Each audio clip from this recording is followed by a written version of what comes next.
So doctrine of pleasure है, ये British concept पर आधारित है। इसमें ब्रिटेन में क्या होता है, एक क्राउन होता है, क्राउन के नीचे बहुत सारे सिविल सर्वेंट होते हैं।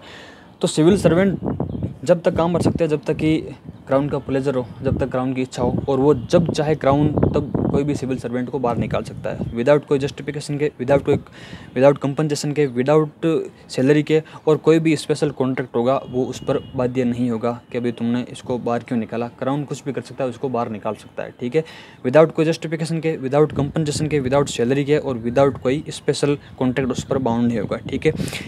लेकिन और ये सेम कॉन्सेप्ट इंडिया में लिया गया है, लेकिन इसमें कुछ रेस्ट्रिक्शन है और लिमिटेशन है, ठीक है। तो ये इंडिया में आया कैसे? इंडिया में आया ये गवर्नमेंट ऑफ इंडिया एक्ट 1935 से। तो जब अपना देश गुलाम था अंग्रेज़ों के, तब ब्रिटिश पार्लियामेंट इंडिया के लिए एक्ट बनाया करती थी। तो उस एक्ट में आपको पता है एक एक्ट आया था, the government of India act 1935। इसको मिनी कॉन्स्टिट्यूशन भी बोलते हैं, ठीक है। क्यों बोलते हैं इसको? क्योंकि जो कॉन्स्टिट्यूशन है ना, जो कॉन्स्टिट्यूशन के अंदर मतलब बहुत सारे प्रोविज़न इस कॉन्स्टिट्यूशन में लिए गए हैं, ठीक है, इसलिए इसको मिनी कॉन्स्टिट्यूशन बोलते हैं। और उनमें से ये डॉक्ट्राइन ऑफ प्लेजर जो इसमें था, इसी को ही कॉन्स्टिट्यूशन में लिया गया है, ठीक है। अब ये इंडिया का जो कॉन्स्टिट्यूशन है वो कौन कौन से आर्टिकल में, ये एक तो 310 के अंदर है और ये 311 के अंदर है, ठीक है। तो 310 में क्या है कि ये भारत में डॉक्ट्राइन ऑफ प्लेजर किस तरह से काम करेगी इसके बारे में बताया गया है। और जो 311 है इसमें रेस्ट्रिक्शन और लिमिटेशन के बारे में बताया गया है कि इस पर कौन कौन से रेस्ट्रिक्शन और लिमिटेशन हो गए इस पर। तो अब हम देखते हैं आर्टिकल 310 है क्या। तो आर्टिकल 310 बात करता है कि जो भी पर्सन है वो यूनियन और स्टेट के अंदर जो सर्व करता है तो उसका टेन्योर क्या होगा, ठीक है। तो इसका जो सब क्लोज फर्स्ट है जो इतना बड़ा दिया गया, इसका जो बेसिक जो मीनिंग है वो ये है कि कोई भी आदमी जो कि या तो डिफेंस में सर्विस करता है या फिर ऑल इंडिया जो सर्विस के अंदर सर्विस करता है या फिर सिविल सर्विसेज के अंदर काम करता है या फिर कोई भी सिविल पोस्ट होल्ड करता है यूनियन के अंडर में, तो वो प्रेसिडेंट के प्लेजर तक ही काम करेगा, ठीक है। और उसी तरह स्टेट में यदि कोई सिविल पोस्ट कोई भी व्यक्ति मतलब उस होल्ड करता है तो वो गवर्नर के प्लेजर तक ही होल्ड करेगा। इसका सिंपल ये मीनिंग हो गया, ठीक है। अब इसका आ गया क्लोज 2, आर्टिकल 310 का सब क्लोज 2। तो क्लोज 2 ये बोलता है कि मतलब ज़्यादा इंपॉर्टेंट है नहीं, फिर भी इसका जो बेसिक मीनिंग है आपको बता देता हूँ। इसका बेसिक मीनिंग ये है कि मतलब यदि कोई आदमी को निकालते हैं, मान ले कोई एक सिविल पोस्ट पे, उस पर पहले से कोई व्यक्ति बैठा हुआ है, लेकिन उसके पास वो स्किल नहीं है जो होनी चाहिए।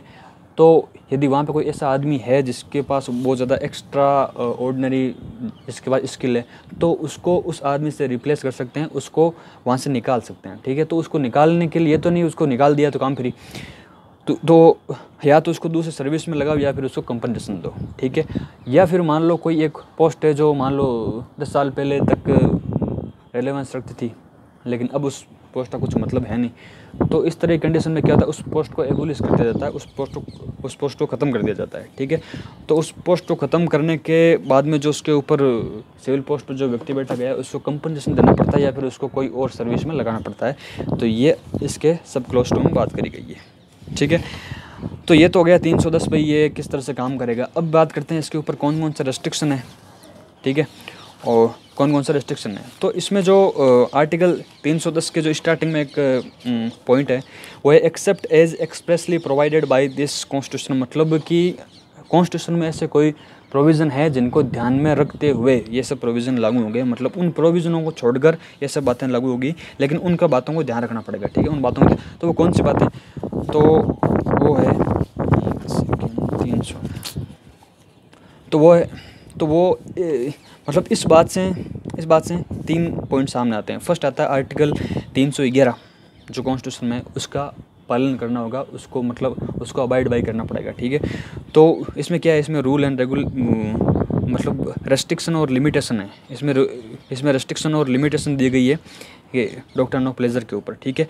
और उसके बाद में कुछ ऐसी पोस्ट है कॉन्स्टिट्यूशन में जिनके ऊपर डॉक्ट्राइन ऑफ प्लेजर है वो लागू नहीं होता, जैसे कि सुप्रीम कोर्ट के जजेज हैं उन पर नहीं होता है, हाई कोर्ट के जजेज हैं उन पर नहीं होता है, controller and auditor general of India उस पर ये लागू नहीं होता है, ठीक है। और चीफ इलेक्शन कमिश्नर है उस पर लागू नहीं होता है, और chairman and member of public service commission इस पर ये लागू नहीं होता है, ठीक है। और उसके बाद में मतलब डॉक्ट्राइन ऑफ प्लेजर लागू कर सकते हैं, लेकिन वहाँ पे कोई भी फंडामेंटल राइट का इन्फ्रिंजमेंट नहीं होना चाहिए, कोई भी वॉयलेशन नहीं होना चाहिए। यदि वहाँ पे ऐसा हो रहा है तो फिर वो डॉक्ट्राइन ऑफ प्लेजर है, वहाँ पे इलीगल है, ठीक है। तो ये इसके पॉइंट है 3, ठीक है, जो इसकी except as expressly provided by this constitution, इसके ये 3 पॉइंट निकलते हैं। ठीक है, अब बढ़ते हैं कि आर्टिकल 311 में कौन कौन से रूल्स मतलब जो रेस्ट्रिक्शन और लिमिटेशन दी गई है। ठीक है, तो अब देखते हैं आर्टिकल 311। तो देखो 311 है, तो देखो सिविल पोस्ट के ऊपर जो आदमी बैठा है उसके साथ साथ क्या क्या हो सकता है, मतलब होना को तो उसके साथ कुछ भी हो सकता है, लेकिन मतलब उसके लीगल यदि हम बात करें तो उसके साथ में क्या हो सकता है, सबसे पहले वो डिसमिस हो सकता है, वो रिमूव हो सकता है, या फिर उसकी रैंक में जो रिडक्शन हो सकता है।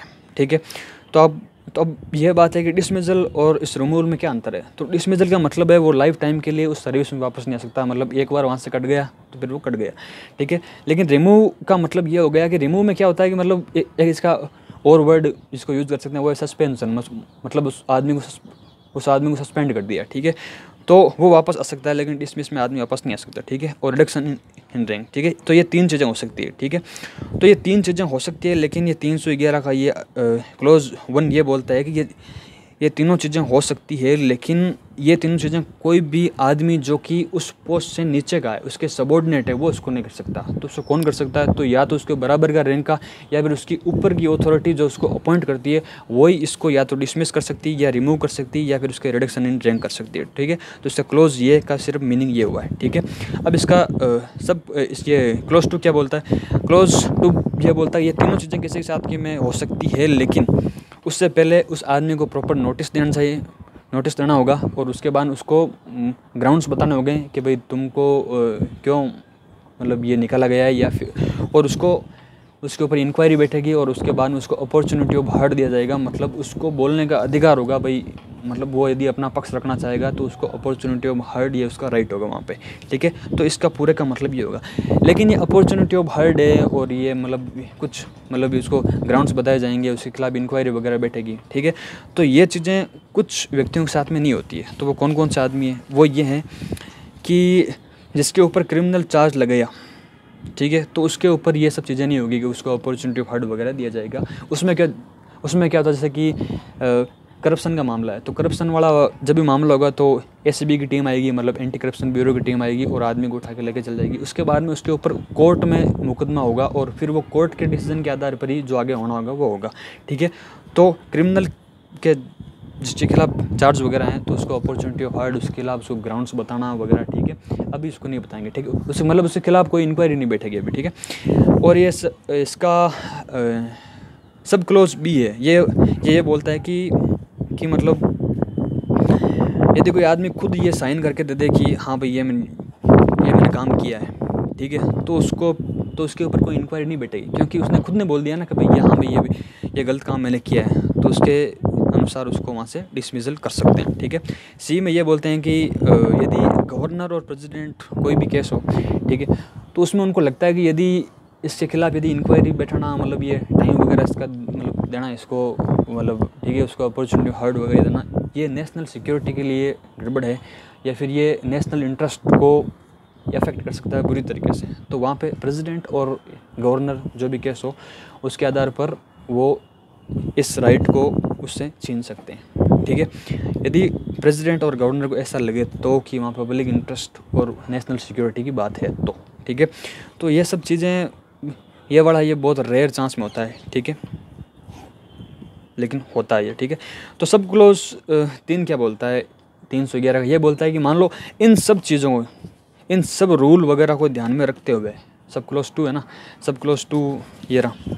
ठीक है, कि उसके खिलाफ कोई इंक्वायरी वगैरह बैठेगी, उसको अपॉर्चुनिटी हर्ट होगा, लेकिन मतलब इनके खिलाफ वगैरह नहीं बैठेगा जो उसके ऊपर क्रिमिनल चार्ज वगैरह है। ठीक है, तो इन सब चीज़ों को, रूल को ध्यान में रखते हुए यदि किसी आदमी को निकाला गया है तो किसी भी अथॉरिटी ने उसको निकाल दिया, इसका मतलब उसका डिसीजन फाइनल होगा, लेकिन वो फाइनल होने से पहले ये अश्योर हो कि ये सब चीज़ जो 310 और 311 में जो भी दिए गए हैं वो सब एकदम रूल पूरी तरीके से फॉलो हों। ठीक है, तो ये फॉलो होने के बाद में यदि किसी को निकाल दिया गया है तो उसका डिसीजन होगा वो फाइनल होगा। ठीक है, क्लोज 2 के अंदर इसके जो भी रेस्ट्रिक्शन दिए गए हैं यदि वो सारे के सारे यदि फुलफिल हुए हैं, उन सबको सेटिस्फाई करता है, तो जो अथॉरिटी का है वो डिसीजन होगा वो फाइनल होगा। Thank you.